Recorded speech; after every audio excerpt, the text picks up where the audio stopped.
Yo, what's up mga tropa? Nagbabalik na naman ulit tayo dito sa ating Site TV Printing na vlog. So ngayon meron akong isi-share lang sa inyo. Ito ay resetter. So kailan nyo ba gagamitin yung resetter? Once na lumabas na yung notification sa inyong mga printer kagaya neto, kailangan nyo nang i-reset yung inyong mga printer kapag lumabas na yung notification na ganyan. So napakarami namang nagkalat na resetter somewhere out there sa YouTube na free. So nasa sa inyo kung gusto nyong mag-avail sa akin dahil itong resetter na to ay hindi to free. Kahit papano ay meron tong payment. So nasa sa inyo kung gusto nyo sa aking mag-avail or gusto nyo gamitin yung mga nakakalat dyan sa YouTube. Pero ang sinasabi ko sa inyo, mag-ingat lang kayo sa mga resetter na nakakalat dyan sa YouTube kasi yung marami dyan ay peke at merong mga virus. So eto, ituturo ko sa inyo kung paano gamitin etong resetter na to, at etong application na to ay para sa L1210, 3210, 3250, 3251 at 3260 at 5290. Kung meron kayong mga printer na ganito at na-encounter nyo na yung notification na puno na yung inyong mga waste tank, kailangan nyo na siyang i-reset. So paano ba gamitin etong resetter na ganito? Napakadali lang. I-double click nyo lang siya at make sure naka-disable yung inyong mga antivirus dyan sa mga PC ninyo. So paano mag-disable ng mga antivirus? Eto yung video. Search nyo lang yung gpedit.msc,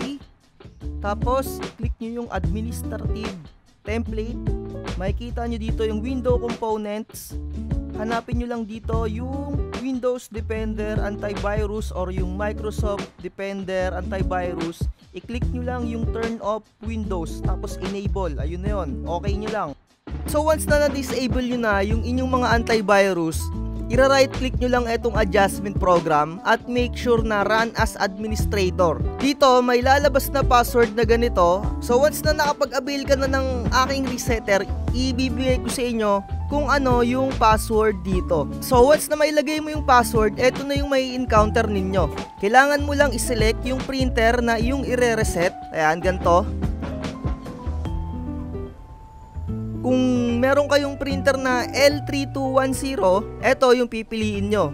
So inuulit ko, napakaraming mga resetter somewhere out there. Nasa sa inyo na lang kung etong program ko ang gusto nyong i-avail. So eto, ituloy na natin. I-click nyo lang yung okay. Eto, wala na kayong gagalawin dito sa port. Auto selection na lang. Ayan, once na na-click nyo na yon, i-click nyo tong particular adjustment mode. Tapos make sure na naka-open yung inyong mga printer. I-click nyo lang etong waste ink pad counter. So etong resetter na to, no, napakadaming pwede nyong magawa sa inyong mga printer, kagaya ng pwede kayong mag-ink charge, head clean. Ayan, so ang ituturo ko muna sa inyo etong ink pad counter. So i-click nyo lang yung okay. Dito i-check nyo lang to. Check nyo yan lahat.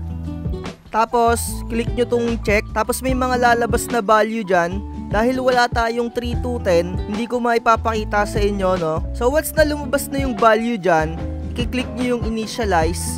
Tapos i-click nyo lang yung okay.